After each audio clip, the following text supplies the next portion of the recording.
میں جس کو اللہ کا آپ فرمائے جناب ابو قیدی صاحب تلاوت کلام اللہ ربانی سے اس میں جس کو اللہ کا آپ فرما رہے ہیں آواز پر ہمارے پرواہ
لا حول ولا قوة إلا بالله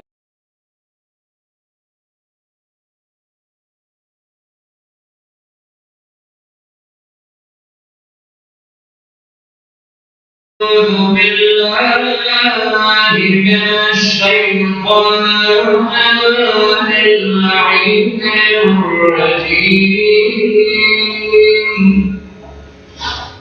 بسم الله الرحمن الرحيم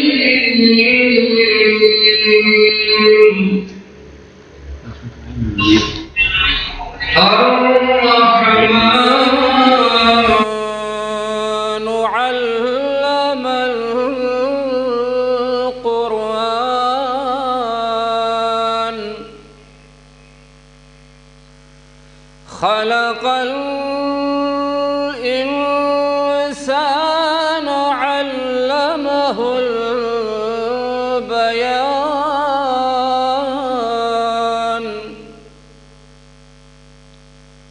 الشمس والقمر بحسبان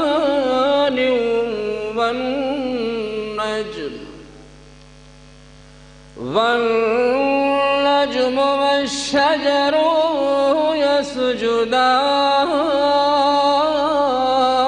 يسجدان والسماء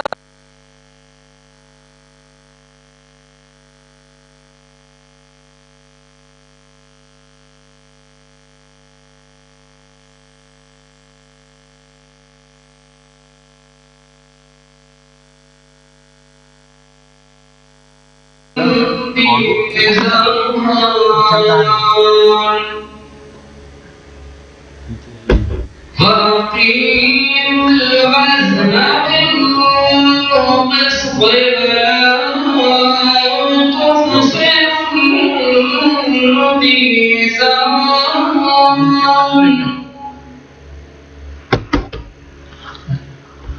والأرض وضعها للأنام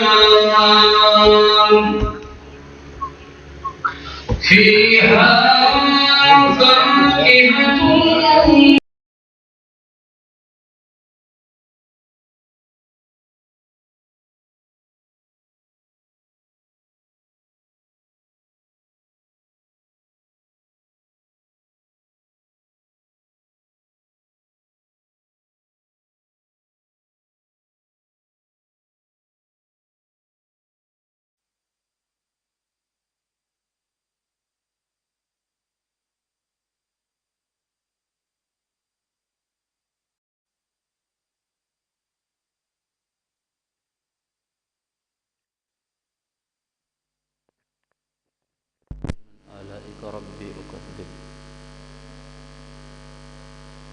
خلق الإنسان من صلصال كالفخار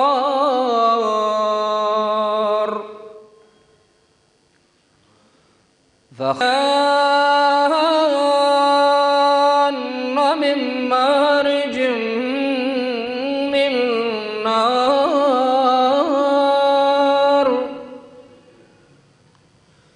فبأي آلاء ربكما تكذبان رب المشرقين ورب المغربين فبأي آلاء ربكما تكذبان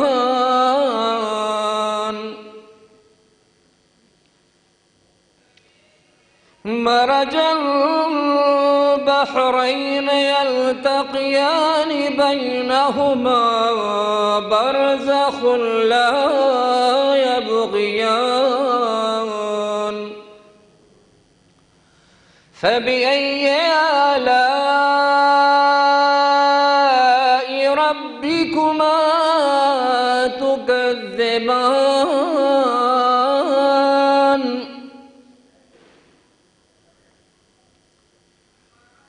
يخرج منهما اللؤلؤ والمرجان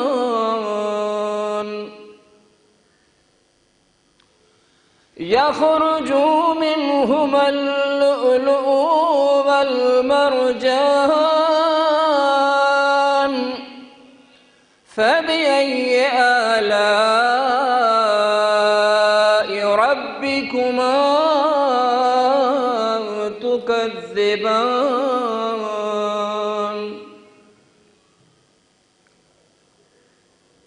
فله الجوار المنشآت في البحر كالأعلام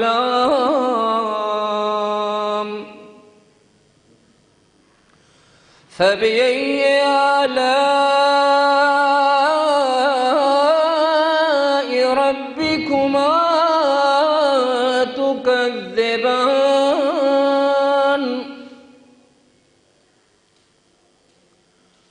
كل من عليها فان ويبقى وجه ربك ذو الجلال والإكرام فبأي آلاء ربكما تكذبان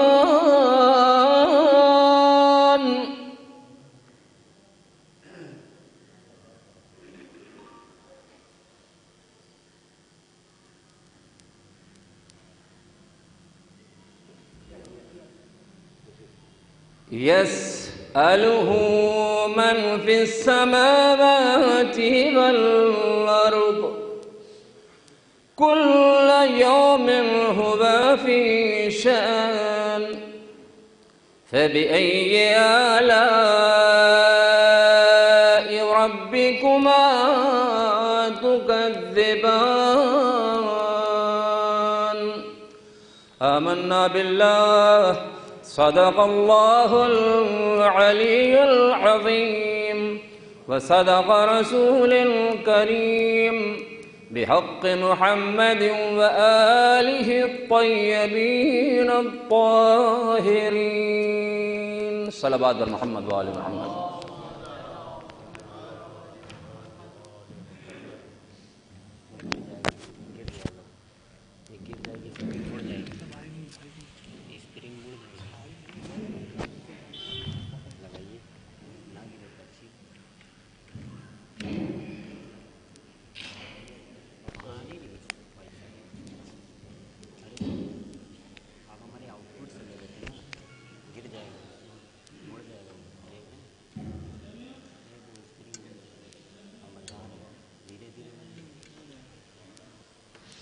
پڑے گا یہ مولانا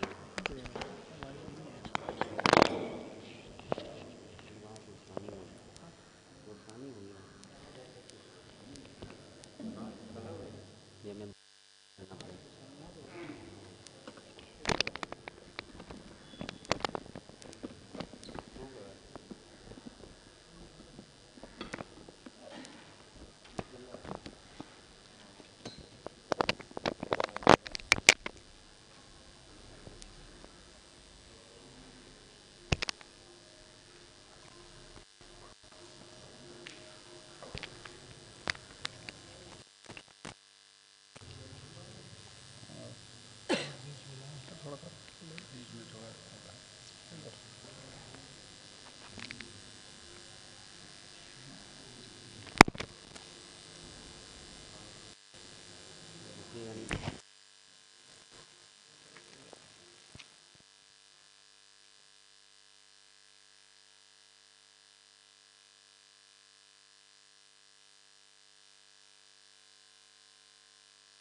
ارے بھورے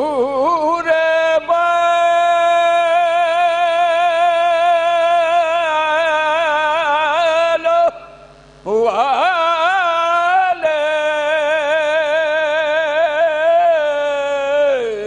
آجا جھولا تیرا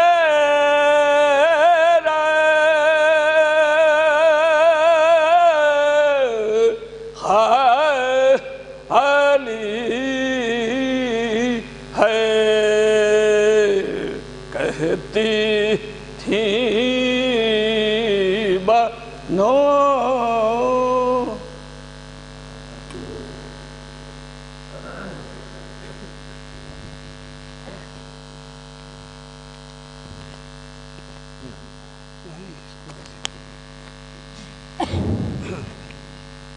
ایک نعرہ صلوات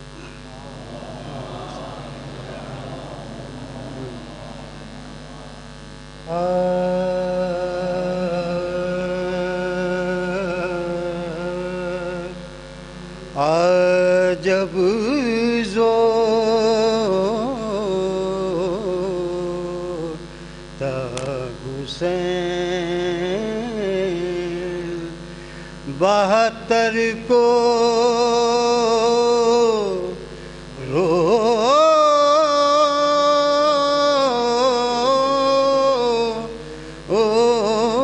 چکے ایک دو پہر میں تھوڑے سے لشکر کو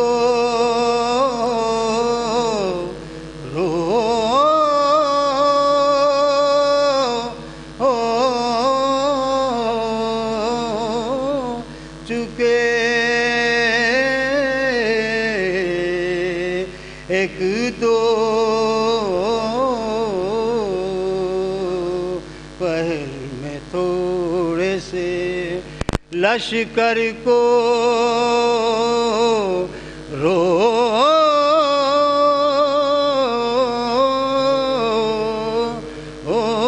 چکے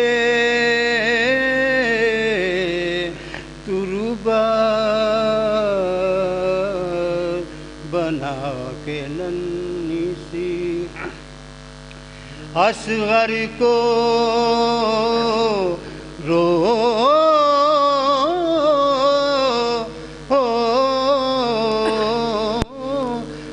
چکے سیدانیوں نے رو کے کہا شور و شین سے لو اب زمانہ ہوتا ہے خالی حسین سے جب زوتا حسین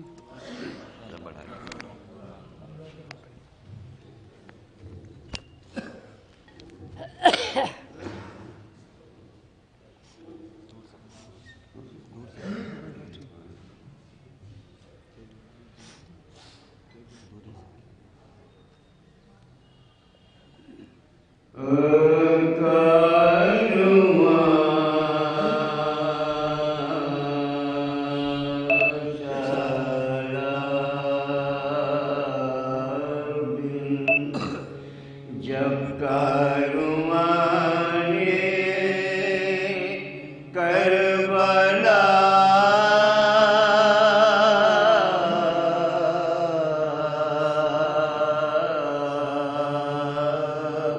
خاک شر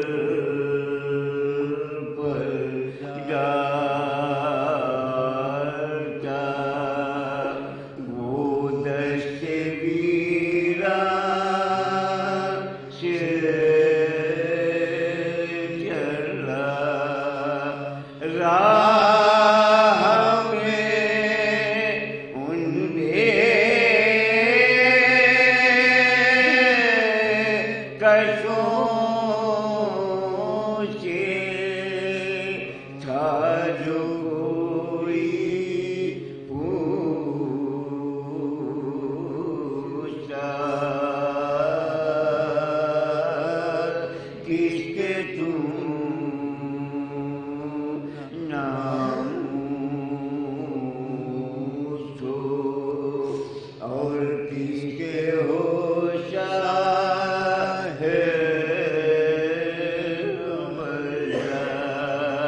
کالے کپڑے وہ دکھا کر کہتے تھے باش کو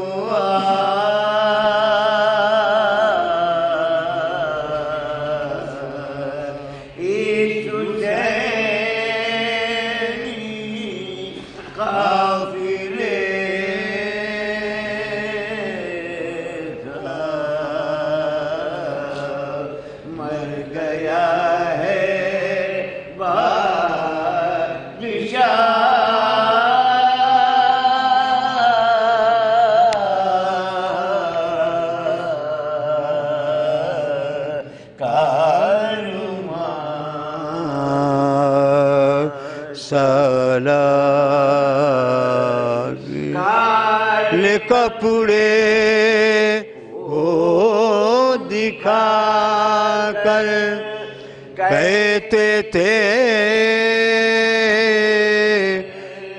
بش کو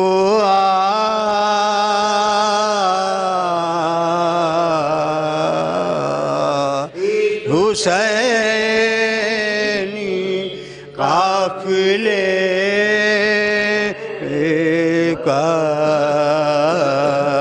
مر گیا ہے بادشاہ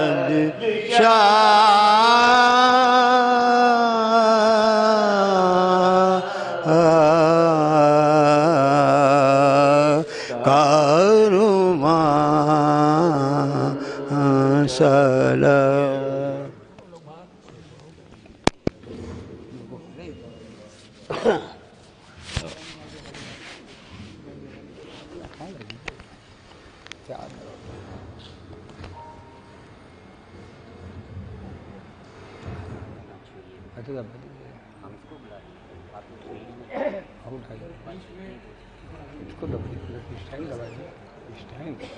ارے آپ پڑھیے گا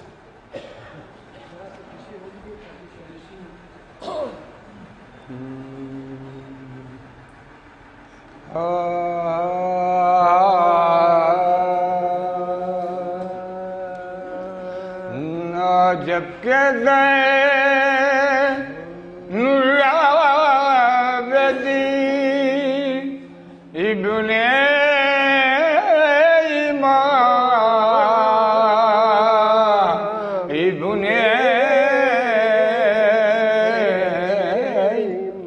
قافلہ اہل حرم کا لے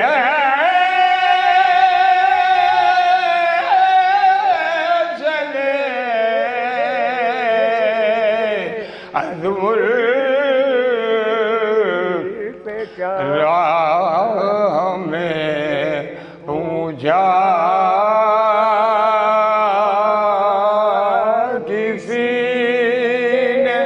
سر یہ ہیں کس کے تمام اور یہ ہے تابوت کس کا ثبوت کہ یہ رو رو سب سروں کا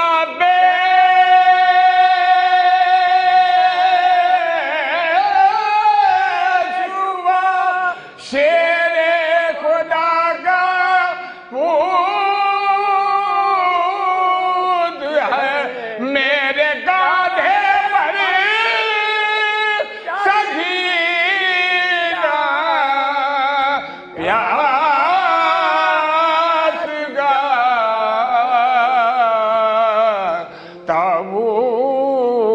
تابوت ہے جب کہ زین العابدین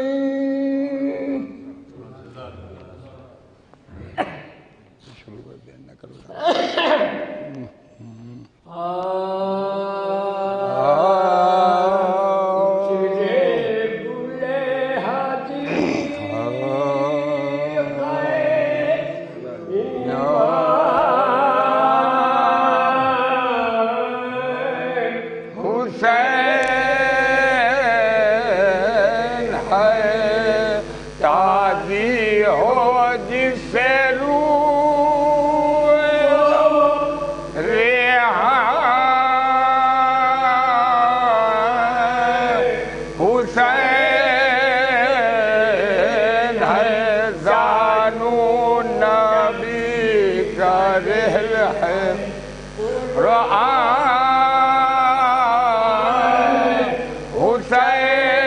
حسین ہے پانی ملا نہ جس کو وہ مہمان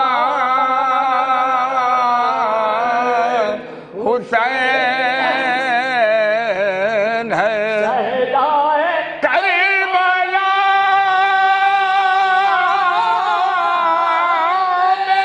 ہوا کیا بری جلی فاقہ تیسرا کے گلے پر چھری چلی ادھر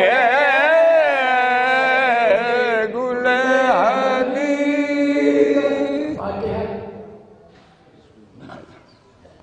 دور سے بولو مائک میں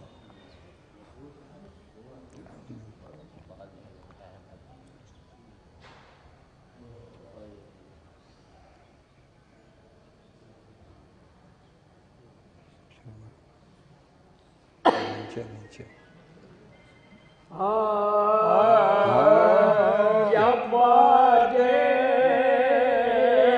دفن شاہ وطن کو حرم چلے جب سادرانوں کے چشم نم چلے ہمراہ لے کے قافلے رنج و غم چلے پکاری پیٹ کے زینب پکاری پیٹ کے سر بھائی ہم الفت جو تھی کمان شہ مشرق ارے روئی لپٹ کے مزار حسین سے کہ قبر پہ زہرا کی لگا اولید السلام علیکہ خدا رضا ہوتی ہے یہ غم کے مبتلا جا کے وطن میں کروں گی کیا وطن میں کروں گی کیا خیال آتا ہے مجھ دل بولو ارے کیا جاتے منہ دکھاؤں گی قبر رسول دے مدین تمہارے وطن کو نہ جاؤں گی بھیا یہی میں بیٹھ کے آنسو بہاؤں گی آسمان کو زمین کو ہلاؤں گی حسین پیاسوں کو پانی پلاؤں گی جو پوچھے گا تو روتی ہے کہ شور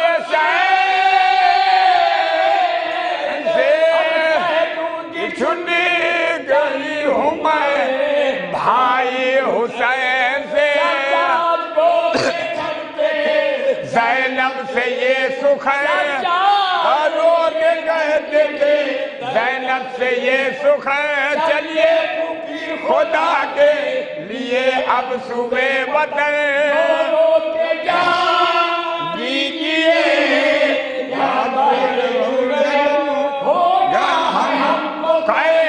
دوبارہ بچشم نم دکھلا کے رو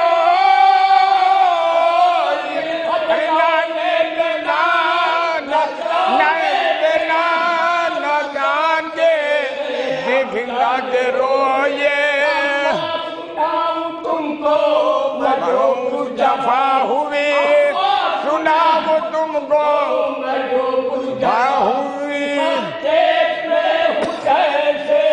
زینب جدا ہوئی زینب جدا ہوئی عبرت